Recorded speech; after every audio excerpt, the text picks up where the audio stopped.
Hey, everybody. Welcome into an all-new episode of the Can We Please Talk podcast. As always, I'm Mike Leon. My co-host, however, is on a cruise. As usual, this time of the year, he decided to take a cruise in the middle of the Caribbean, which everybody knows is hurricane season. So I wish him well. I hope everything's going well on that Royal Caribbean cruise. But joining me in his stead is our friend of the pod, Sabrina Rodriguez, Washington Post national politics reporter. Sabrina, how are you? Good to see you. I'm good. I'm excited to be here again, but I gotta say I'm a little mad at Nick. I feel like every time I'm here now it's because he's gone. So is it personal? That's a good question. He may hear this in international waters, so let's let him think that it is personal. On the program today, we are exactly 1 week away from what I'm calling the political Super Bowl, the first ever presidential debate. It's taking place out of order. It's on June 27th. It's on CNN. It's a new format. It's two candidates. Should there be more people on stage? Sabrina and I are going to break all of that down. But before we do all that, speaking of people who will be voting in this upcoming election, there's a fantastic article in the Washington Post about the youth vote, specifically among young Black voters. And it was written by, it says here, Sabrina Rodriguez. Wait a minute. I have her on the show. We're going to talk to Sabrina Rodriguez, who has the pulse of youth voters out there. That's right. You have it. I got asked about it. I'm 42. There's no way I have the pulse. You probably are a little bit closer and have the pulse. We're going to get into the youth vote in our first segment in just a second. Before I say hello to Sabrina and we talk a little bit more about Nick's vacation and how we're jealous of it, all new episodes of the Educate US podcast and the If You Lead Them show are out there right now on leonmedianetwork.com or listen wherever you get your pods. This week on the If You Lead Them program, this is interesting, Sabrina. If we want to find a way to make money, Katie welcomes in Greg Moore.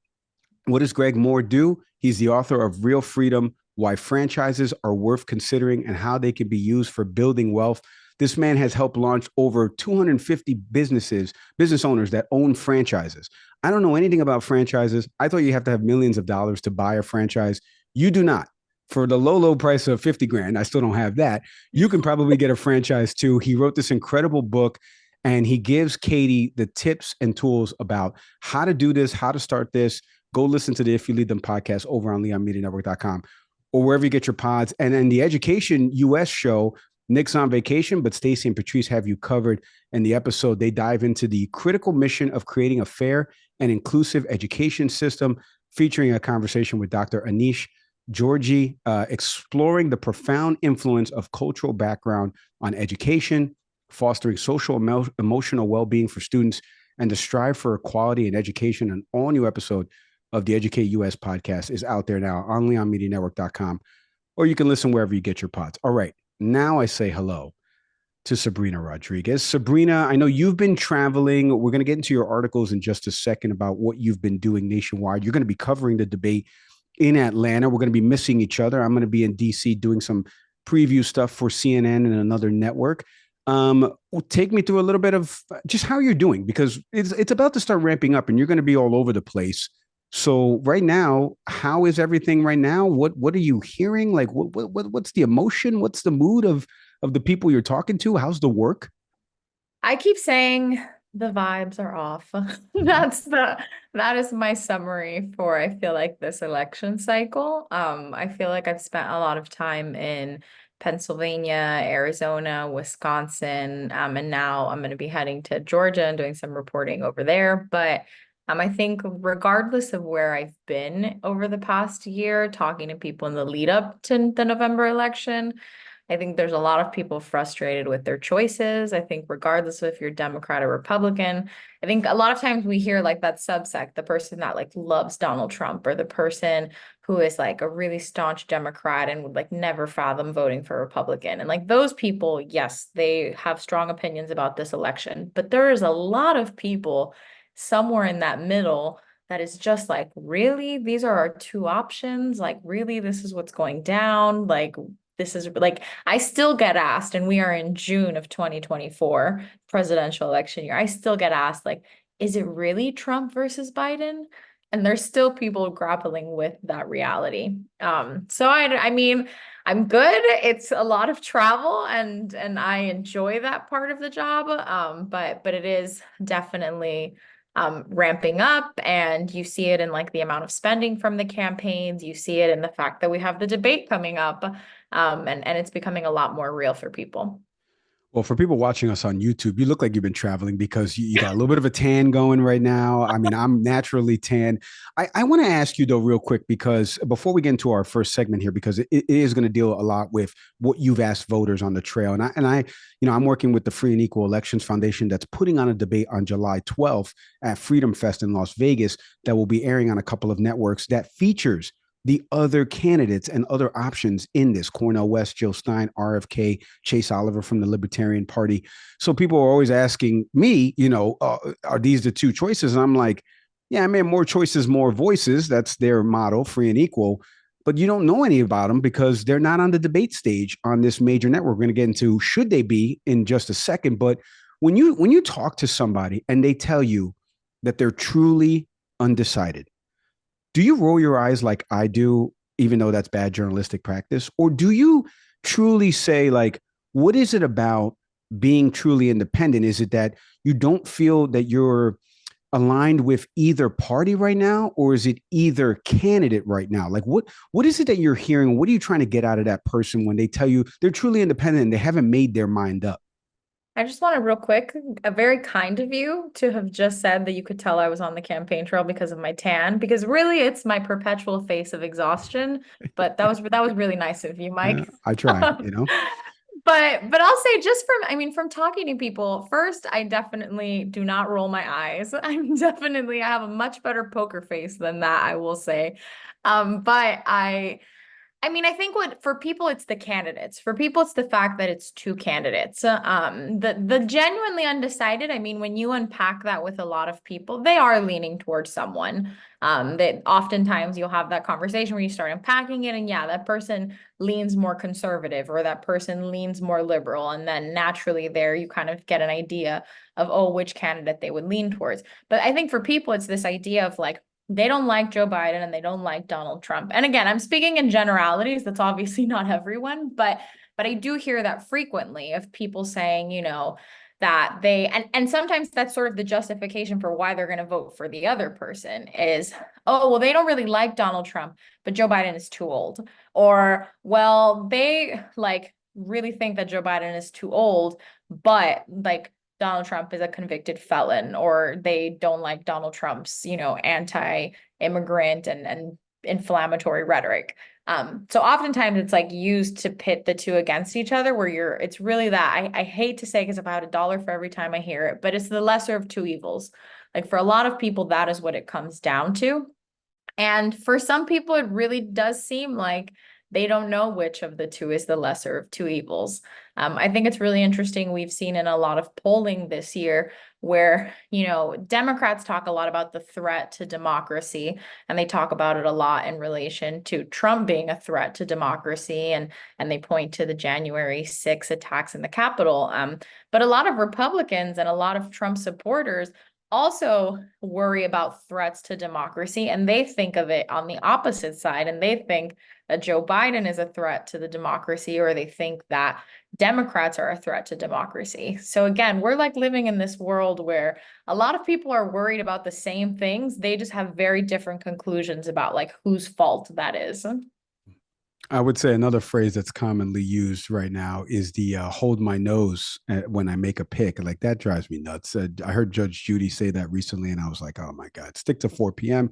and deciding over petty larceny. I wanted to pivot away from the old lady. Let's get to the youth vote, because recently I've been watching some of the network coverages, and I know we're going to get into your article in a second that you did on young Black voters at a concert that you got to go to. I don't know how you got that gig. That's incredible, but sign me up next time. Take me with you. I want you to hear a little bit of some of the sound. This is across NBC News, Scripps News, Reuters. This is just some of the reaction from different voters. Obviously, everyone under the age of 30, let's say, but then also specific ones in Wisconsin, first in Arizona, then Wisconsin, and then obviously in Pennsylvania. Like you mentioned, a lot of people are focusing on about 7 or 8 states that are in this category, and they're focusing on different voting blocks, right? The African-American vote, the Latino vote, and specifically the youth vote. So I want you to take a listen to this. We're going to react on the other side. Are you like excited to vote for Biden? I'm super excited to vote. Well, just to vote in general, maybe not for Biden. Maybe he's just a little boring, maybe. I want to see more excitement like with representing me. In nearly 24 interviews with young Latinos in 3 swing states, NBC News heard over and over they were uninspired by the candidates and disillusioned with the system. I mean, I've tried to have conversations with people who don't like Trump, and they're like, you can leave, I don't want to talk to you anymore. 21-year-old Brianna Bonilla and her partner, 25-year-old Jonathan Boyer, brought their 11-month-old son Reed to see the Republican candidate. Like, I'll go to the bars wearing a Trump 2024 hat, and I get weird looks like crazy all around for people, but I don't really, it doesn't bother me. This is really cute. Isaiah Turner is 23 years old and runs the Tiny Tykes dog breeding business in Milwaukee, Wisconsin. He drove 2 hours to Green Bay with his mother to see Trump speak. Exit polls from 2020 showed Biden beating Trump with young voters by 24 percentage points. But a Reuters Ipsos poll last month showed Americans aged 18 to 29 favoring Biden by just 3 percentage points, 29% to 26%, with the rest favoring another candidate or unsure of who, if anyone, would get their vote. Turner said he likes Trump's stance on gun rights and sees the Republican as fearless. And I think Trump is one of the only men that has actually had the balls on him, so to say, to call out these people and not be afraid of them. This is my first election, and I plan on voting. Okay, and you really, do you think you're going to start going to like news articles, or you think you're going to stay with TikTok and make that your source? I should really go and get informed. I should at least watch the news with my parents. I don't know, but for now, you're going to stick to TikTok? Pretty much, yeah. The man's going to stick to TikTok. I love that. I mean, he says, I should be more informed. And then, I'm going to stick to TikTok. We're going to get to social media in a second because obviously, I've worked in the product and technology space. And so these apps are really consuming user data, but also engagement. People are on there for hours upon hours. The algorithm is feeding them content specifically in the politics and news space. But I just want to get your initial impressions first, because you heard a little bit there of the first one was NBC News with the Latino voter saying, I am excited to vote for Biden, but I'm not necessarily stoked about it. And then you heard a Wisconsin voter, by the way, it's Bonilla, not Bonilla. I don't know who that is, but and the person said that she can't have conversations about why she likes Trump because she gets dismissed all the time. And then her husband chimed in with respect to, I'll wear the Trump hat, I wear the MAGA hat, and I get looks. But he sounded a little bit more reasonable because he liked Trump because he was they're calling out the system, which is something that I've heard on the trail. I'm going to play for you that in just a second. But you heard that montage. Is that kind of in line with what you're hearing from people with respect to the two candidates at large? Yeah, I mean, there's a range of views. Obviously, I feel like it's impossible to get. I think part of the challenge that I think the media has, and we're not going to turn this into a whole debate about how the media does on this, but I think part of the challenge is to capture when we say a group of people feels this way. Okay, well, that's like a subsect of a group. There's, of course, amongst young people, there are a lot of young people that are going to support Biden. There's a bunch of them that are going to support Trump. There's people that aren't going to vote. I mean, there's a huge range here, but I do think for some, when you hear a lot of more Democratic leaning, liberal, younger voters, a lot of them are saying, okay, I'll probably be voting for Biden. They have strong feelings against Trump, but they won't necessarily say they're like super enthusiastic about it. Then you do meet Trump supporters, younger Trump supporters, that they do feel they love that, sticking it to the system. There at times it is certain positions that Trump has, whether it's about, the Second Amendment and gun rights. People will cite certain things.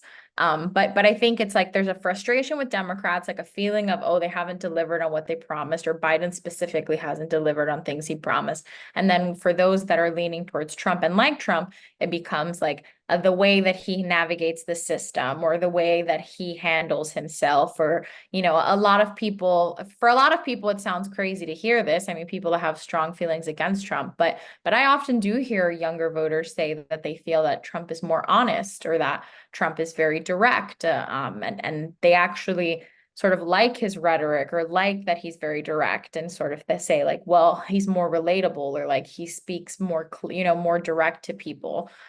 So that does come up a lot. And then there are the people that are saying, I mean, there are a lot of young voters that they don't have a strong feeling about either party. And they don't, we're talking about people. I think sometimes it's hard to conceptualize. An 18-year-old voter today doesn't even really remember when Donald Trump was president. That was 4 years ago. I mean, these are kids that were in middle school, maybe starting high school.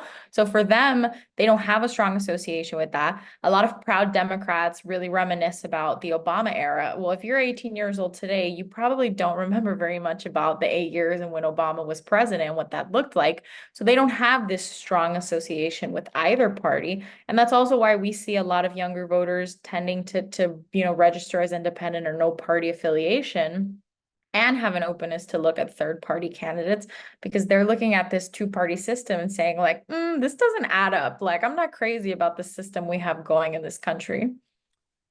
This is why we have people like you on the show, Sabrina, because the 18-year-old 4 years ago not being able to remember, it ties in perfectly to something that I saw recently from Tufts University about the youth vote in 2022, about the national youth turnout was 23% lower in the historic 2018 cycle, which was 28% in 2018. So it decreased by 5 percentage points in 2022. Now, again, that's a midterm election. There's some key gubernatorial, races up and stuff like that, some key Senate seats, but nothing at the presidential level. But it shows that the youth vote, the turnout has been lower. And one of the things that I recently did, I was on Santita Jackson's show, Jesse Jackson's daughter, up in Minnesota. And we did a mini focus group where we had a couple of youth voters that are both activists, at their different colleges and campuses. And they were talking about the central core issues to them. A lot of the times voters get kind of bogged down as single issue voters, like abortion being on the ballot and women's reproductive rights is important to me. I'm a woman, so I'm going to vote for the candidate that has the best interest in mind. I asked this young lady and this other guy, Bryce, I believe her name was Molly and Bryce. I asked both of them about, am I right in terms of you being single issue voters, A? And then B, am I right about in November, which I've maintained that we may see historic low voter turnout because as you've mentioned here, and I've mentioned it as well, we're getting a lot of people that are holding the nose and they don't want to vote or they don't feel a certain way about either one. So apathy may kick in.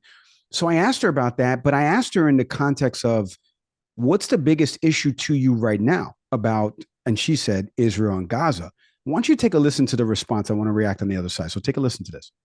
Is my sentence true about what will happen in November with your vote if the war is still happening in Gaza?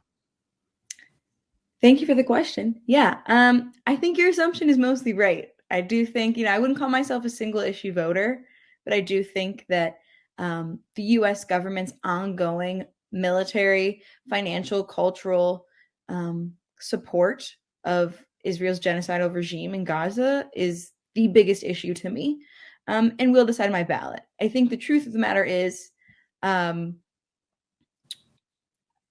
many reasons, not just what's going on in Palestine, I don't want to vote for a war criminal, right? I don't know. I don't want to vote for people who are actively endorsing human rights abuses and war crimes. I don't think that's personally a particularly radical stance to take. And I think it also means more than just Palestinian liberation. So this has been something that's been playing out during primary and caucus season. We've seen the uncommitted vote in Michigan. We've seen these trends of people going out there knowing that there's nobody else really challenging outside of Dean Phillips and Marianne Williamson. Nobody was really challenging President Biden. And the uncommitted vote in some states was getting more vote than two actual live human beings running for the Democratic nomination. Is this something that kind of ties in with, and we're going to get into your article in a second about young Black voters, but is this something that you're hearing that all of a sudden foreign policy has started to creep up into people's lexicon? And now they understand that there's two wars that the U.S. is involved with, maybe not militarily, but financially and obviously, with all this aid that we're supplying, but we're also supplying the weapons that are being used to kill people, just like you heard in her response. Is that something that's starting for you, at least as you've gone out on the trail? Are people identifying the war in the Middle East as something that will affect their ballot come November? Absolutely. I mean, absolutely. I I've lost count. It's not even like I can say, oh, a couple people. No, I mean, so many people that I've talked to, and my colleagues and I discuss it too. I mean, one of my colleagues who you should all read her work, Dylan Wells, she also focuses a lot on young voters on the campaign trail. And she's been on a lot of college campuses before school is out. I'm just talking to folks about the issues driving them in this election. And what we've heard consistently is the situation in Gaza. Is the death toll in Gaza, is the US's involvement and the US's relationship with Israel. That has come up consistently. I mean, many of us have seen the headlines of the protests on college campuses, and again, the headlines around the death toll that is taking place at this time. And that does come up for a lot of people. A lot of people that were, and again, and it's not a binary choice for a lot of people, which I think is hard for many people to conceptualize, given that we have this two-party system.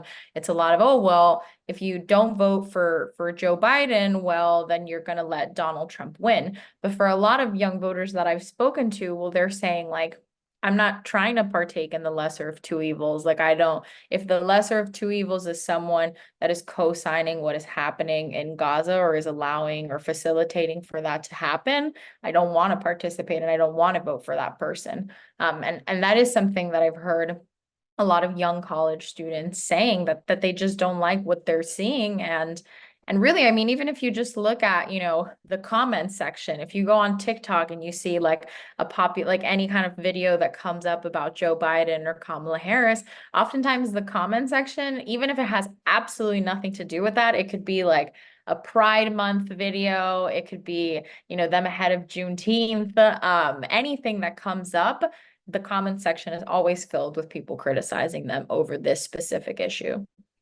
Yeah, and that kind of ties into, a national poll that was done over at Harvard Kennedy School, the Institute of Politics, amongst 18 to 29-year-olds. The poll found broad support for a permanent ceasefire in the Israel-Hamas war.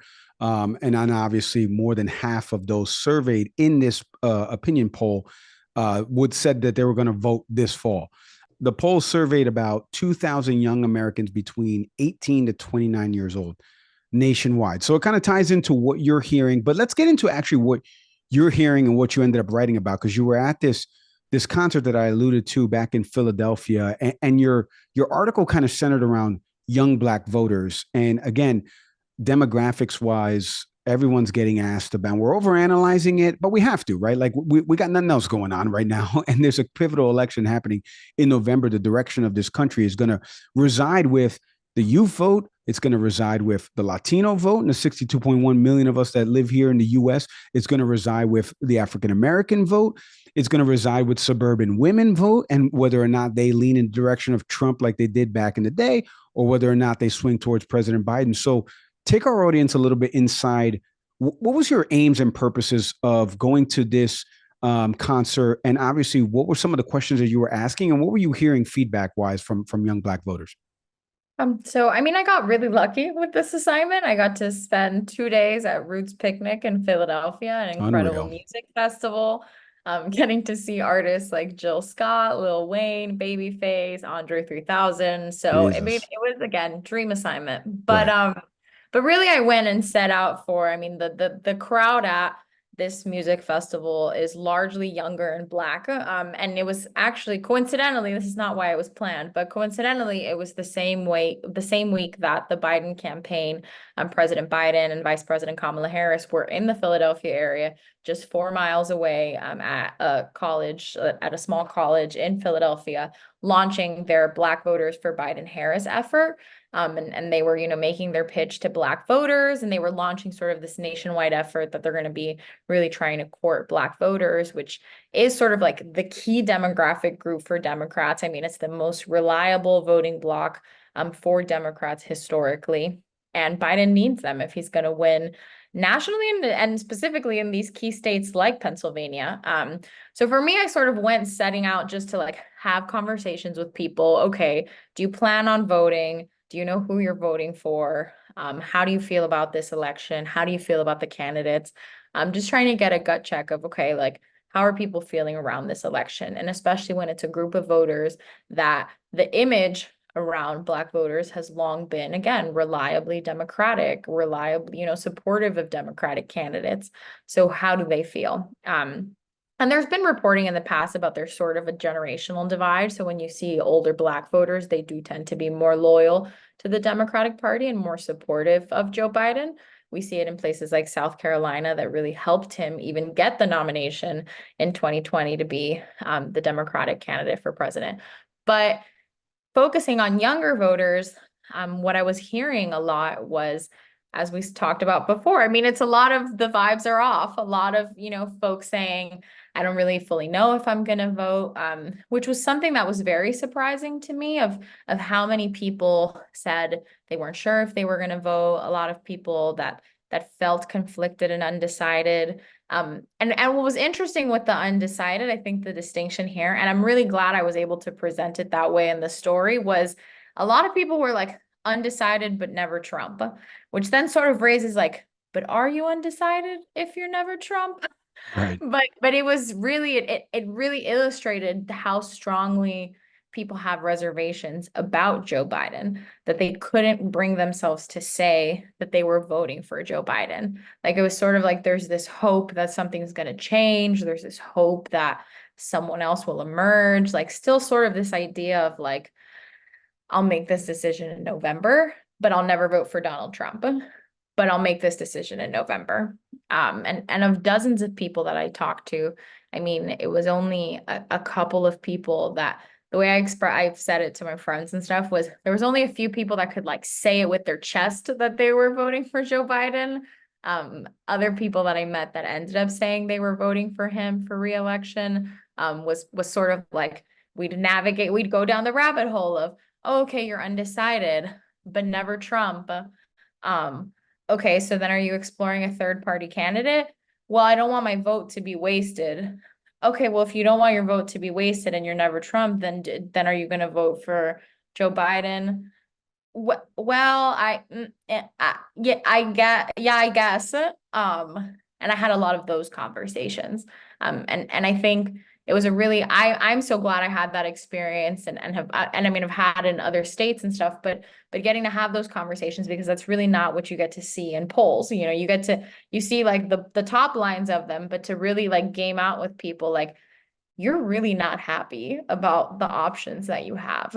And again, not everything is about the outcome of the election. I know that so much is focused on the horse race. I know so much is focused on, okay, we have two different visions for the country depending on who wins. But I think there is something to be said, and frankly, something that concerns me, is just how disillusioned people are about the system overall, about politics, about, like, they don't trust their politicians. They don't trust the institutions. And again, regardless of who wins the presidential election, I think that's like a really alarming thing, to feel that nobody is excited about this election. People are not excited about their options. People are not excited about like the future of this country. It's like a feeling of dread. Well, listen, I will say, and just for me, again, older, but now over the last 4 or 5 years, as Nick and I have been doing this show, getting to be with libertarian candidates. We happen to know Chase Oliver personally. He's going to be on the program in the coming weeks. I mentioned Free and Equal Elections Foundation. We're going to be doing something with the third party candidates. If people truly want to understand their options, and I've always been like this, right? Third party candidate vote is, you might as well throw that in the basura, as we like to say, because it's going nowhere, right? We've never seen anybody get over a certain percentage. But as the more and more you think about it, if there were ever an election for it to potentially have a third party candidate get into that 10, 15% threshold, right, it would be this one, the one where 62% of people polled back in March said they didn't want either of these folks, right, as the primary process was still playing out. The one that has RFK right now in likability, I think, leading both of these candidates, which, again, wild to me, because not crazy about his platform or some of his things. But again, that's, if you want to learn more about it, you got to dive into the funnels of that and find these conversations that are being had. We're going to get into the third party candidates in a second on the debate stuff, but do me a favor here. Let's put on your prognosticator hat. It has a Washington Post logo on it. So I get asked to make predictions as if I know everything. I don't know anything, people, but I get asked it all the time. So What do you make right now, given the states that you've traveled to?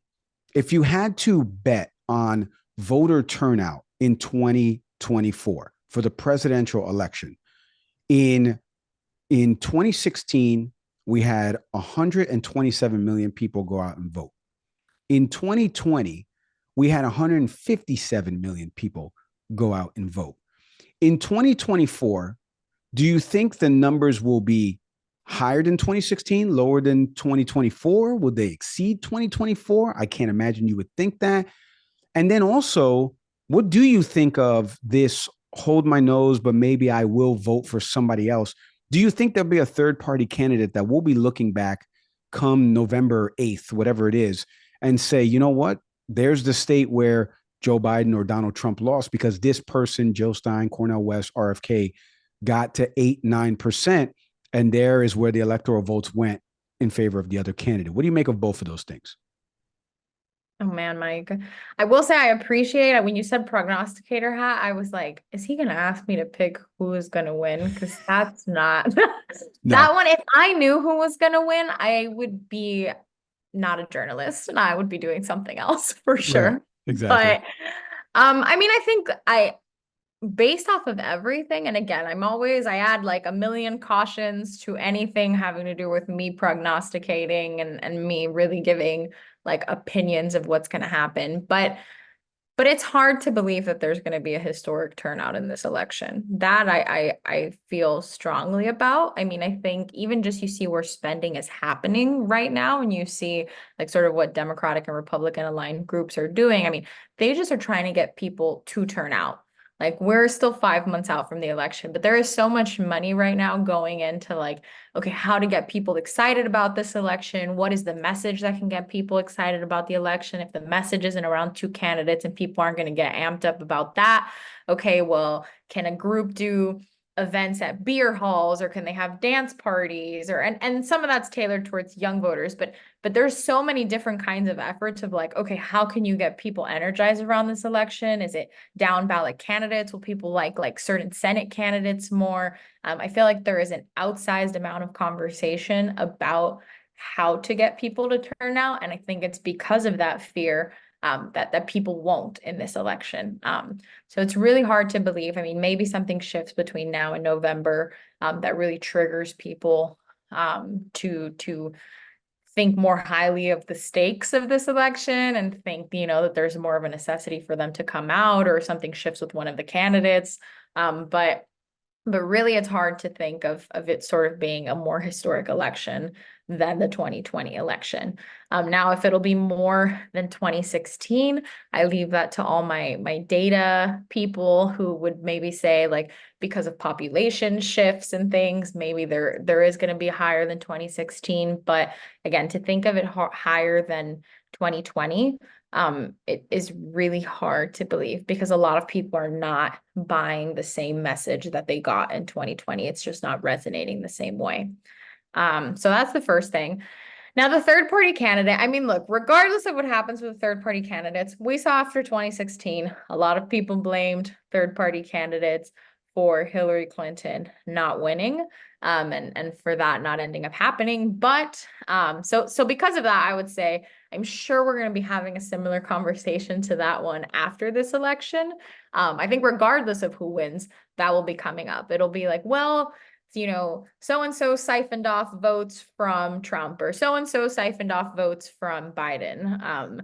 I think regardless, we are going to hear that. I think it's more likely that if Trump wins, we'll be hearing that a lot from Democrats, with frustrations over the messaging and frustrations over these third-party candidates who seem to be resonating a lot with more Democratic-leaning voters. But yeah, I mean, it's hard to tell right now. Again, I always have to give that like caution. We're 5 months out. There's always some madness that will come in the months to come. But I think more than I have in my career, which is not like decades long, but at least in my times covering politics, the amount that we are talking about third party candidates is definitely unique to this moment.